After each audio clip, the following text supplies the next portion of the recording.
Brett, welcome back as always. You were at the NATO summit where President Trump will be headed to tomorrow in the Netherlands, being held in The Hague. How much did these Iran airstrikes just change the entire focus of that meeting? It's hard to overstate it. I mean, it has upended what was going to be a focus on Ukraine, on cybersecurity, and now looming large and here in the corridors of the summit.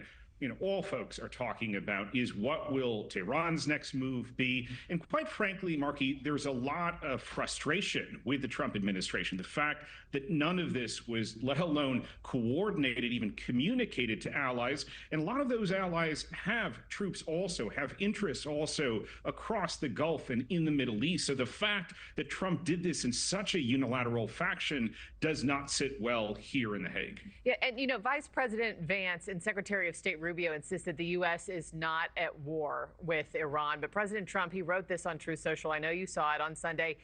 He said it's not politically correct to use the term regime change, but if the current Iranian regime is unable to make Iran great again, why wouldn't there be a regime change? How do you expect that topic to come up at the NATO summit this week? And how will our allies interpret that, you think? Yeah, well, first, let me address the notion that we are not at war with Iran. When you fire missiles into another country and knock out their military capabilities, that is the very definition of war. There's, in fact, something called the law of war. It also allows for, under that law, the party that was attacked to respond in kind. So, Trump has opened up a Pandora's box here. But on top of that, as you said, this notion that we have, despite the denials from Secretary Hegseth, from Vice President Vance and Secretary Rubio, that this wasn't about regime change. Now we're talking from the president's own Truth Social account about regime change. And that is something, quite frankly, that plays into Tehran's hand, because they are going to say this is all about unseating us from power. And, even here in Europe, that is not going to be a popular proposition. Brett, talk to me about Article 5 now. I mean, Article 5 of the NATO treaty states that an attack on one NATO member is an attack on all. If Iran retaliates against American troops or bases, does that trigger an Article 5 response from everybody?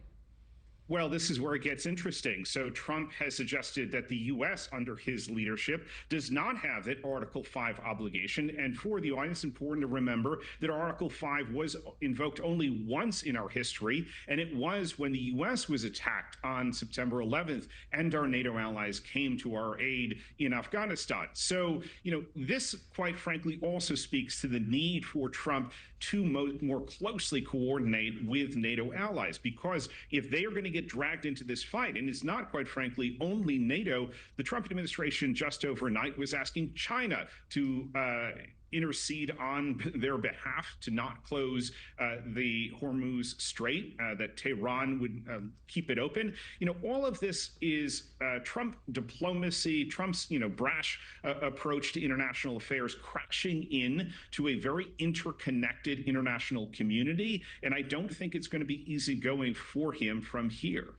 And when we talk about the potential of negotiations, I mean, the White House, European leaders have been pushing for Iran to come to the table for more talks. But Iran just said, you just blew up any chance of diplomacy. We just heard Caroline Leavitt from the White House say the Secretary of Defense said there's been both public and private messages sent to the Iranians since then. Does this push them further away from negotiating or bring them closer to the table? Why the heck should Tehran believe that Trump is going to honor a deal? Why should they take him at his word when he said, I'll give you 2 weeks, and then he gave them 2 days? The problem for Trump is that he doesn't have a whole lot of credibility. And as you mentioned, I'm a recovering diplomat, spent a lot of time in these kind of negotiations. It requires a level of trust. It requires a level of transparency. And Trump, quite frankly, just doesn't have it. And so if I'm Trump Tehran, I am not going to believe that even if I negotiate a deal with Trump, and we've seen this with other countries as well, including our allies like Canada and Mexico, they negotiated a trade deal with Trump. Trump has now thrown that out of the window and said, no, I'm imposing very stiff tariffs on you. So he is not a consistent actor on the world stage. Thank you for watching. Subscribe below and download our NewsNation app right now on your phone, and you will get fact-based, unbiased news for all Americans.